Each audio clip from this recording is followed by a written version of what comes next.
Fala, fãs de esporte, tudo bem com vocês? Sejam muito bem-vindos mais uma vez a mais um vídeo aqui do Newsfoot, esse vídeo de final de semana, né, véspera aí do Campeonato Brasileiro, né, da 11ª rodada, mas nós vamos comentar sobre algo importantíssimo, porque agora no mês de junho, né, que é logo ali, daqui mais ou menos aí 24 horas, 48 horas, já estamos no mês de junho, né? E o mês de junho tem compromisso da seleção brasileira e nós vamos falar do Brasil, né? Com o nosso novo técnico, o Ancelotti, um dos maiores técnicos da atualidade. E é claro, a gente vai falar um pouquinho sobre a escalação, sobre o que a gente imagina que ele possa vir a montar os primeiros times, né? Porque ele vai testar ainda um pouco também, é claro, e o que a gente espera para um futuro aí, já visando a Copa do Mundo. Então, seja bem-vindo, Vinícius, mais uma vez a mais um vídeo do Newsfoot, esse da seleção do Brasil.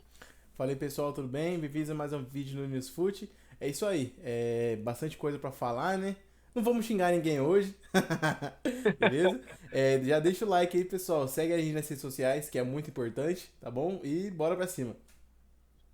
É isso aí, pessoal, fãs de esporte. Vamos lá, vamos então só relembrar vocês, né, sobre a escalação, né, sobre a convocação, melhor dizendo, né, do Ancelotti para iniciar os seus trabalhos na seleção. Tem 2 jogos importantes, a gente vai falar para vocês e vai passar certinho onde vai ser, a que horas, tudo, para que vocês não percam absolutamente nada, porque, é claro, vale muito a pena torcer para a seleção e, é claro, para o novo técnico, o Ancelotti. Então, Vinícius e fãs de esporte, o Ancelotti começou a sua convocação sempre na ordem, né? Começando pelos goleiros, depois laterais, zagueiros, meias e finalizando os atacantes, que é aqueles que a gente tem mais, coloca ainda mais confiança, né? Porque o ataque tem que estar daquele jeito, né? Tem que estar a 1000, né? Yeah. Então, vamos que vamos.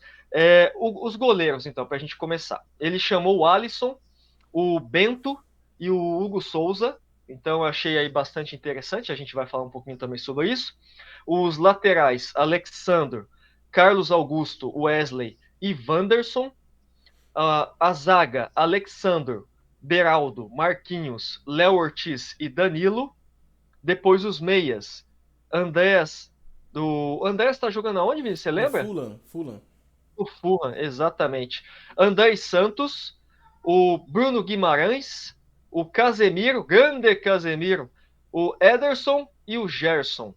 E no ataque, Anthony, o Estevão, o Martinelli, Matheus Cunha, Rafinha, Richarlison e o Vinícius Júnior.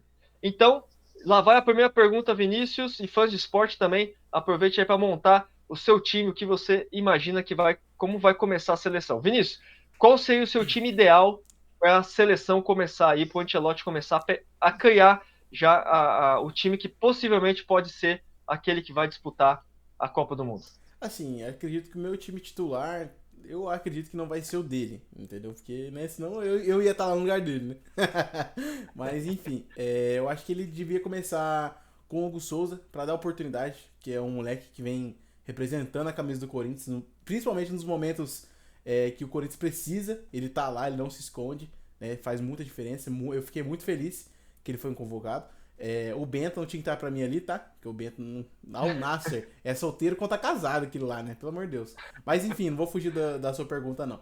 O time titular pra mim tinha que ser o Hugo Souza. Nas laterais, tem até minha colinha aqui, a boa e velha cola. Tinha que ser o Carlos Claro. Augusto, da Inter de Milão, que tá jogando demais, que, por falar nisso, tá na final da Champions, né? Ele e o Wesley, porque o Alexandre é cansado, nunca ouvi falar nesse cara. E o Wanderson é um bom reserva, né? Na zaga eu ia de Beraldo e Léo Ortiz, porque estão jogando demais. Danilo é outro também, cansado. Marquinhos, eu já falei que esse cara não tinha que estar aqui, né? Ele é bom zagueiro, mas já deu, né? E, como é que fala? E o titular pra mim tinha que ser Beraldo e Léo Ortiz, que Léo Ortiz também dispensa comentários. Né? O cara é um monstro do Flamengo. Ali no meio, eu jogaria aqui com o Andrés Pereira pra armar as jogadas. Casemiro, pra impor respeito. Grande Casemiro voltando pra seleção, né? Merecidamente, jogando muito no United. Ele colocaria ele como primeiro volante e ainda de capitão, pra mostrar respeito pra esses caras. Porque tá faltando respeito, né? Mas beleza. E o Gerson. Meio campo ali, beleza. E no ataque, Anthony, Vinícius Júnior e eu colocaria o Richarlison. Porque dá pra você jogar ali, né, com os três, ou você pode jogar sem o Richarlison centroavante, né? Mas, assim, Aham. pra mim o titular seria esse, né? O Rafinha poderia entrar no segundo tempo, porque, tudo bem, vem jogando muito, mas pra mim a ponta direita ali é do Antony, não tem pra ninguém, ninguém tira aquilo ali dele, que ele se reinventou, não. Ele voltou ao Antony que a gente conhece, que conhecemos no Ajax, né, no São Paulo, no Ajax. O United não foi tão bem, mas no Betis levou o time pra final, não sozinho, é claro, mas foi um dos destaques, né? Então, pra mim, era o time titular e já era. Um bom time que você montou aí dentro daquilo que você imagina, né, que possa vir a ser a seleção. Um ponto positivo aí com certeza é o Casemiro também, eu concordo. Eu acho que a seleção precisa de um meio de campo com mais experiência, né, com Sim, mais rodagem e que impõe um pouco mais de respeito, né, e que consiga organizar principalmente o meio-ataque, né, é. essa ligação. Fazer uma ligação mais limpa, né, mais rápida muitas vezes, né, e quando precisar apoiar lá atrás, né, junto com a zaga, conseguir realmente compor a zaga com uma boa linha defensiva, né, um pessoal mais, como eu posso dizer, mais forte também fisicamente, né, para dar mais embate, né, porque nos últimos jogos da seleção eu vi realmente um meio de campo muito perdido, né, perdendo muito embates, muitas disputas de bola, né, Batendo e cabeça, né, um com o outro, sem entender nada. exatamente. E uma dificuldade muito grande de fazer essa transição meio-ataque, né? Sim. Chegar a bola com mais qualidade para os atacantes poder ter mais qualidade também para definir por gol, né? Então, o Brasil realmente vai com certeza, vai ter uma grande mudança aí. O Ancelotti, é claro, é um técnico experiente, sabe como organizar isso e ele vai ver as deficiências, né? Dentro de campo, os espaços, ele vai corrigir isso, né, vai fazer com que cada jogador entenda o seu espaço, né, dentro de campo e saiba correr também dentro de campo, né, porque é importante o jogador saber correr dentro de campo, não é só correr atrás da bola, né, Não, para dizer, eu corro atrás da bola porque eu tenho raça. Não, mas vai chegar no segundo tempo que o seu fôlego vai para o espaço, né? E aí exatamente. você vai ter que vai ter que acabar saindo para outro entrar com mais fôlego. Mas quando você consegue organizar bem a sua equipe de forma que eles saibam correr dentro de campo, então, obviamente, ele consegue uma produção melhor com o time mais ideal que ele quer, né? E aí ele vai fazendo só as substituições pontuais conforme cada jogo, né? Conforme cada tática dentro de campo, né? Mas assim, só para compartilhar também, fãs de esporte e Vinícius, o que eu imagino, né, que possa vir a ser essa seleção, né, o início aí com o Ancelotti, eu acho que o Hugo Souza, eu vou na mesma opinião que o Vinícius aí, o Hugo Souza do Corinthians, até porque, na minha opinião, vem mostrando bastante dedicação e muita personalidade, né, Tá porque pedindo passagem, né? ele, Tá pedindo passagem faz exato, tempo já. exato, ele teve há algum tempo atrás alguns problemas no Flamengo, né? Ele acabou indo para Portugal e lá ele ficou quietinho, continuou fazendo o seu trabalho lá, né? Foi um bom goleiro, jogando pelo Chaves de Portugal. O time acabou caindo, mas o Fabinho Soldado do Corinthians, ele viu ali uma possibilidade muito grande, né? Porque ele já conhecia o Hugo Souza, né? Desde quando os dois estavam no Flamengo. Então ele conhecia o potencial dele, ele trouxe o Hugo Souza e foi assim uma das contratações mais acertadas, mais assertivas, né, melhor dizendo, que o Corinthians fez, né? E precisava realmente de um goleiro com uma boa estatura, né, com agilidade, e o Hugo ele vem mostrando isso, né? Ele tem agilidade, fez belas defesas, vem fazendo grandes defesas e ajudando o Corinthians, por mais que o Corinthians, né, o time em si não vem se ajudando muito, mas o Hugo Souza A eu parte acho dele ele faz, positivo. né? A parte dele ele faz, não tem jeito. Exatamente. E na minha opinião, né, eu acho que o Ancelotti deve começar com o Hugo Souza. O Alisson e Bento, para mim, já acho que já deu, né? O Eu acho Alisson, a que. gente. Só cortando rapidinho, o Alisson eu imaginei que ele ia Uhum. chamar porque o Liverpool acabou de ser campeão, né? Da Premier League de novo. Mas Alisson Sim. pra mim já deu, vai ser a terceira Copa desse cara. Ele nunca fez uma defesa nas outras duas Copas, entendeu? Bento joga no Al Nassr, que é solteiro contra casado. O John do Botafogo tá catando muitos, entendeu? Até se o Hugo Uhum. não fosse, o John tinha que ir no lugar dele, porque o John Foi multicampeão ano passado, também merece uma chance, mas como o Hugo foi, já é alguma coisa, né? É, e como você bem falou, o Bento joga num campeonato muito aquém, né? Não tem nem comparação o campeonato de Não, lá tá com o doido. nosso campeonato brasileiro, que na minha opinião é muito melhor, muito mais. Tem mais assim dificuldades, né, dentro dos Sim. jogos, né, do que lá. Lá poxa, é até muito fácil você ser campeão, né? Você monta lá um time lá e o título basicamente já meio que já dado, né? Sim. Então, vamos lá. Laterais. Aí eu acho que o Carlos Augusto, né, da Inter de Milão, né, Internazionale, vem fazendo uma grande temporada lá na Europa. E eu vou de Wesley, né?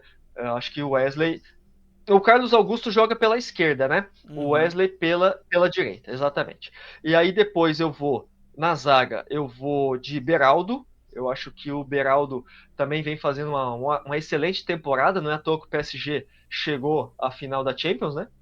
Então o Beraldo tem muito participação nisso aí. E eu também acredito que olha, eu vou de Léo Ortiz também, viu, Isso Vinícius? aí. Acho que Léo Ortiz é uma boa opção pro Flamengo não, mas pro Flamengo tá sendo uma boa opção também, né? Mas é Exato. uma boa opção também para a seleção nesse momento. Depois ali os meias. Eu vou de Bruno Guimarães, Casemiro e Gerson. Eu acho que esses daí são fundamentais, principalmente o Casemiro para dar aquela segurança e estabilidade no meio de campo, né? Sim. O Bruno Guimarães para ter uma boa chegada, um bom apoio do meio para frente, junto com o Gerson, que vai ser aquele apoiador e também uma boa referência na questão de marcação. Eu acho que ele também sabe apoiar bem nessa questão e saber travar um pouco o ímpeto do time adversário quando tem saída de bola, né? E até mesmo para fazer aquela posição de pressão lá na frente, né? Então Fora a quando o time experiência que ele também tem, por mais que ele seja um jogador que não é tão velho assim, eu não lembro, não sei a idade dele agora, mas não é um jogador que tá com a idade avançada, mas ele tem muita experiência, né? O Gerson, ele é um excelente jogador, cara. exatamente, tem muita experiência e é realmente um bom jogador. E no ataque eu vou de Rafinha e olha, eu vou de Vini Júnior. Ainda mais que o Vini Júnior veio patinando um pouco ainda na seleção, mas ele contribui no sentido de você ter um Velocidade. ataque velocidade, exatamente, velocidade pelas laterais, uma boa chegada, ele tem um bom chute, tem uma boa definição, precisa só mais de alguém que possa apoiá-lo e acredito que o Rafinha possa ajudá-lo nisso. Eles podem fazer ali uma boa transição no ataque, né? E o Rafinha tá jogando bem demais nessa temporada, fez Sim. um excelente ano aí na Europa e acho que ele merece já começar como titular porque o Rafinha vem fazendo gols e quando o jogador está fazendo gols tem que estar jogando, né? Não pode ficar no banco ali assistindo o jogo, né? Então acho que Exato. esse seria o time, na minha Mas, opinião, mas e seria o o time centroavante, ideal. você jogar com o Richarlison ou não? Olha, o Richarlison Centroavante, né? é um bom centroavante, é um bom ponta ali, né? É. Ponta não, na verdade mais espetado pelo meio, né? Sim, sim. Eu só Pode fazer fazer um adendo aqui. Se eu fosse, assim, eu podia ser um pouco ousado se fosse o Ancelotti. Em vez de colocar o Uhum. Richarlison, eu colocaria o Rafinha no lugar dele. Né? Ficaria Vinícius Júnior, Rafinha e Anthony. Só que o Tá, Rafinha eu jogaria como falso 9 pra ele flutuar no time, entendeu? Pra não ter um 9 entendi. fixo. Porque 9 fixo ele não é mesmo, ele é ponta. Mas como ele é muito rápido, né? Arrisco dizer que ele até talvez seja um pouco mais rápido que o Vinícius Júnior. Ele como um falso 9 ali, né? O elemento surpresa, uma bola esticada, dificilmente alguém ia conseguir parar ele. Uhum, entendi. Pô, realmente vai montar um time bem veloz, né, Sim. bem ágil e com jogadores que Tem são qualidade, inteligentes no né? ataque, né? Tem Exatamente. qualidade, exatamente. Isso pode ser um fator surpresa para os próximos jogos aí da seleção. Então a gente pode falar um pouquinho, né, sobre a posição por posição que a gente imagina aí o que o Ancelotti deve iniciar. É claro, é só Uma hipótese, apenas né? uma hipótese, né, uma pequena opinião aqui de dois torcedores, né, da seleção, né? E o que você espera, né, que o Ancelotti deve implementar na seleção aí em relação a posicionamento, tática, esquema de jogo? Então, na verdade, assim, uma coisa que eu aprendi, né, com a vida, que a primeira impressão é a que fica, né? Então, assim, pra mim ele já começou muito bem. em ter banca de, por exemplo, não ter chamado o Neymar. Mesmo o Neymar tendo voltado a jogar, ainda não tá nem 20%, mas eu tenho certeza que se fosse qualquer outro aqui do Brasil tinha chamado, né? Então ele já teve essa moral de não ter chamado. Então, assim, o que eu espero, né? Já fiquei feliz com isso, que eu sou muito fã do Neymar, mas não tinha que estar lá. Mas enfim, isso não é a pergunta. O que eu espero dele, que eu acredito que vai acontecer, é ele fazer um time mais agressivo, igual ele tinha no Real Madrid.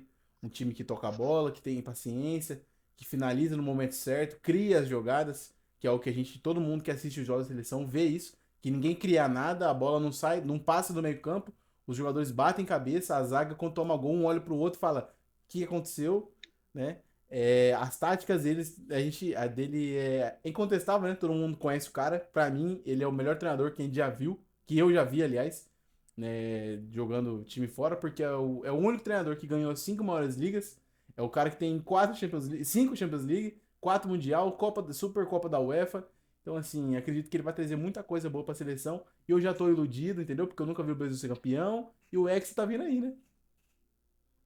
Exatamente. Eu compartilho também um pouco da sua opinião também. Eu acho que o Ancelotti, ele é um técnico que forma times ofensivos, né? Sim. Ele é um técnico que quer jogador jogando, né? É. Não é aquele jogador que fica estático dentro de campo, ele quer um jogador participativo, que entenda o esquema de jogo, né? O esquema tático, aonde cada um deve se colocar em dados momentos do jogo, né? Até para poder ter mais movimentação, né? Poder ter ideias tanto de linhas defensivas como meio de campo e ataque, né? Principalmente o ataque, porque tem que ser dessa forma. Tem que ser um time combativo, né? Tem que ser um time que realmente entenda o jogo e saiba ler a tática do time adversário. Isso é muito importante. E o Brasil, Sim, na minha opinião, demais. nos últimos jogos não vinha fazendo isso. Não conseguia Não, nossa, entender. era pavoroso assistir o jogo, cara. Você viu que ninguém Exato. cria nada. A bola não chegava no Vinícius Júnior, no Endrick, quem quer que fosse do ataque, a bola não chega. Porque ninguém criava É. nada, ninguém roubava uma bola, mandava um cruzamento, não fazia nada. Os caras batiam a cabeça o tempo todo. E aí, assim, você fã de esporte aí, que assistiu o último jogo do Brasil contra a Argentina, você viu um Brasil batendo cabeça, né? O Um tempo Brasil que todo. realmente não conseguiu entender o esquema de jogo da Argentina. E a Argentina jogou leve, jogou Jogou. solta, né? Jogou com muita E tirou tranquilidade. o E pé, o né? Brasil não E tirou o pé. tirou o pé, exatamente. Teve ali um pouco de compaixão, vamos dizer assim, né, Eu contra a tinha enfiado seleção. uns 9 se eu fosse argentino. Eu não tava nem Ah, aí, velho.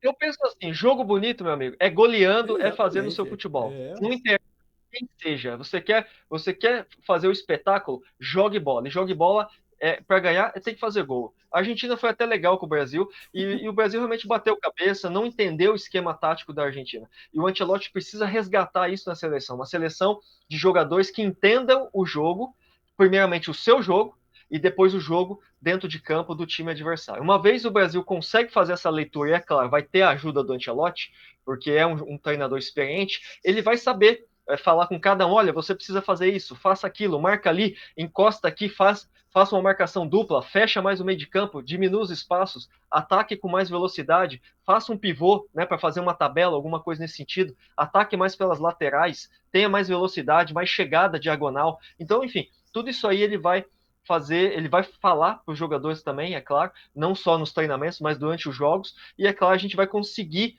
ter uma ideia de como vai ser a seleção. E já no próximo jogo, eu acredito que a gente já vai conseguir ter uma ideia, fazer um pouco da leitura do que realmente o Ancelotti está buscando aí, porque, querendo ou não, parece até bastante. Nossa, ainda falta muito ainda para a Copa do Mundo, mas não falta não, pessoal. Logo, logo a Copa do Mundo está chegando e a gente sabe que os dias passam rápido, as semanas estão voando e quando a gente vê já é o ano que vem e quando a gente piscar o olho a Copa do Mundo já está começando. Então ele exatamente. precisa trabalhar com esse grupo, né, com esse time que ele escalou, que ele convocou nesse momento. E depois ele vai montando outros, vai dando oportunidade para outros jogadores e vai testando um ou outro ali. É claro que a gente vai ter amistosos também, acredito eu, no próximo ano, antes da Copa do Mundo. Como a gente estava conversando, eu vi nisso aqui antes de gravar, não sei se vai ser contra os times que vão para a Copa, né? Porque normalmente eles não gostam muito de disputar amistosos, mas tem outras seleções aí que o Brasil pode fazer amistosos e testar um ou outro jogador que possa, às vezes, compor, né, O o banco elenco, ali né? da seleção, né? Então, na Exatamente. verdade, é aquilo que eu falei. Pra mim, tinha que jogar sempre com os melhores, mas muitas seleções da Europa, por exemplo, não gostam de jogar com o Brasil. Por simples Uhum. fato que eu acho pra mim é bobeira. Não quero que ele veja a minha estratégia e tal. Assim, tá com medo? Então nem entra pra jogar. Entendeu? Mas como a gente. Porque ficar jogando com o Equador, não é desmerecendo, não. Essas seleções da América do Sul, Equador, Bolívia, isso não é parâmetro pra ninguém, cara. Nunca foi e nunca vai ser. A única que a gente bate de frente, e a gente geralmente tá batendo de frente, só tá apanhando, é a Argentina, entendeu? O resto, e talvez a Colômbia e o Uruguai. E olhe lá ainda, entendeu? Porque o resto não é parâmetro. Então, o Brasil enfiou 7 na Bolívia. Mas quem é Bolívia? A Bolívia ganhou o quê? Entendeu? Nunca classificou pra Copa. Entendeu? É diferente Exatamente. você falar e enfiar 5 na Espanha, numa Inglaterra. Só que geralmente essas seleções não gostam de jogar com a gente aqui, porque, né, por esse pensamento de, vão revelar minha estratégia e tal. Pra mim isso é medo, mas enfim. É. E você falou aí, citando um pouco dos times, né, das seleções aqui da América do Sul, e aí só para lembrar os fãs de esporte, né, sobre as eliminatórias, o Brasil, claro, vai se classificar para a Copa do Mundo, mas nós torcemos que o Brasil consiga se classificar pelo menos nas melhores posições, né, ou até ser o Sim, primeiro colocado, que é para já mostrar respeito. É claro que acredito que isso não deva acontecer, quer dizer, na verdade isso nem vai acontecer, né, até porque as eliminatórias já estão acabando. Faltam dois, nós temos 2 jogos agora, 2 em setembro, e aí já se encerra. Eu acredito que por mais que o Brasil ainda faça pontos, né, que ganhe todos os jogos, né, que aí no caso somariam mais 12 pontos, o Brasil só poder chegar aqui no caso a 33 pontos. Né? A Argentina tem 31. Então, se a Argentina ganhar os próximos, que a tendência é essa, né, a Argentina deve terminar aí as eliminatórias com 43 pontos. exatamente. Então, ainda vai ter uma diferença de 10 pontos. Mas, enfim, o Brasil pode pelo menos ser segundo colocado. Né? Pelo menos ser um alento, né, para um Brasil que vem amargando, até vem amargando quase as últimas posições da classificação. Né? É, Claro que o Brasil jamais vai pegar ali a repescagem, isso não vai acontecer. Mas se o Brasil pelo menos conseguir subir um pouco mais nessa tabela das eliminatórias, isso já dá um pouco mais de confiança para nós torcedores, né? Com E para o certeza. time também, né? Para a seleção em si, né? O que você pensa sobre isso, Vinícius? Na verdade, pra mim é uma vergonha, porque todos os anos, todas as eliminatórias, aliás, sempre ficamos em primeiro, entendeu? Isso aí era indiscutível. Na era Tite, os outros treinadores também. Mas depois que o Tite saiu, virou um boné velho, cada hora era um, entendeu? Colocaram até aquela porcaria do Fernando Diniz lá. O cara conseguiu bater todos os recordes negativos, o cara conseguiu fazer isso com todos. E o cara é horrível, entendeu? Mas assim, a obrigação é ficar em segundo lugar, pelo menos. Que em primeiro não vai ficar. Isso aí a gente já sabe. Entendeu? Já conseguiu ser incompetente a esse nível. Então, e não adianta falar que se tipo, alguém pensar que eu tô cobrando demais. Não é cobrar demais, é o mínimo da seleção que é a multicampeã, que é a que tem mais título. Entendeu? Então, assim, a régua é lá em cima mesmo, entendeu? Só que né, espera que essa papagaiada toda acabe, entendeu? Que pelo menos a gente fique em segundo lugar. E é isso, não tem muito o que dizer, não. Uma coisa é certa, a Argentina vai se classificar, na verdade já está Já classificada, está né, para a classificado. Copa do Mundo, Já. vai chegar com muito respeito, até porque é a atual campeã, vai chegar como primeira, né, nesse grupo das eliminatórias. Então, é claro que o campeonato da Copa do Mundo a gente não sabe o que vai acontecer. Pode chegar lá um time, né, que a gente imagina que vai ser o campeão e passa vexame, né? E eu Exatamente. torço para que a Argentina passe o vexame, né? Essa que é a minha esperança. Mas ela vai chegar com certo respeito, então, obviamente, os outros clubes, né, as outras seleções vão olhar a Argentina de uma forma diferente. Olha, vem mantendo seu ritmo até hoje, né, já vai chegar na Copa do Mundo dessa forma. E o Brasil, se pelo menos chegar em segundo ali, vai trazer também um pouco mais de respeito. Na verdade, o Brasil tem muito respeito, mas precisa demonstrar isso mais em campo, né? Sim, Fazer com que as seleções olhem o Brasil de uma outra forma. Opa, aqui está chegando uma seleção com jogadores que o pessoal do nada estão jogando muita bola, o negócio, né, começou a ficar esquisito aqui, então vamos ter um pouco mais de cuidado aqui, porque senão o Brasil pode voar nessa Copa e papar mais um título aí, que é o que ninguém quer, né? Mas a gente vai torcer muito para isso, com certeza. E nos próximos jogos, nas últimos jogos da eliminatória, e quem sabe amistosos, a gente vai ver um pouco de como esse Brasil vai chegar para a Copa do Mundo de 2026. E só aproveitando, né? Para a gente poder encerrar esse vídeo aqui falando que a gente comentou aqui um pouco sobre a nossa seleção, os 2 jogos do Brasil que faz agora nesse começo de junho. Então, no dia 5 numa quinta-feira, o Brasil vai lá para o Equador, obviamente enfrentar o Equador, às 8 da noite. Então, repetindo, no dia 5/6, numa quinta, às 8 da noite, lá no estádio Monumental Isidro Romero Carbo. E depois, no dia 10 de junho, numa terça-feira, às 15 para as 10 da noite, Brasil e Paraguai na Neoquímica. Então, são esses dois compromissos aí, já para o Ancelotti mostrar o seu trabalho e o que a gente vai poder já imaginar dessa seleção para sequência até a Copa do Mundo. Então, Vinícius, para a gente finalizar, como eu falo sempre, seus últimos comentários, as suas análises que você espera, o que você imagina, então, só para a gente finalizar aqui sobre a seleção. Ah, na verdade, o que eu espero é que a gente seja campeão, né? Entendeu? Pintou o campeão, o Hexa tá vindo aí. E é isso aí, pessoal. Espero que vocês tenham gostado desse vídeo, tá bom? Deixa o like aqui no nosso vídeo. Se você é novo aqui, caiu de paraquedas, se inscreve, já vê os vídeos anteriores, tá bom? Acompanha a gente nas redes sociais, que é muito importante. Segue a gente lá, beleza? Quem sempre passa informação de tudo lá do Brasileirão, seleção brasileira. Às vezes, dependendo da informação internacional de algum time, a gente passa também lá, tá bom? Então é muito importante você seguir a gente nas redes sociais também, tá bom? É isso. É isso aí. Pessoal, deixa aquele like, continue nos dando aquela força, se inscreva no canal, ative os sininhos das notificações e, é claro, continue compartilhando com os seus amigos. Valeu, turma. Bom final de Falou, semana. valeu. Vinícius, bom Campeonato Brasileiro e a gente volta pós 11ª rodada do campeonato que já está agitando o Brasil. Vamos lá. Falou, Valeu! valeu.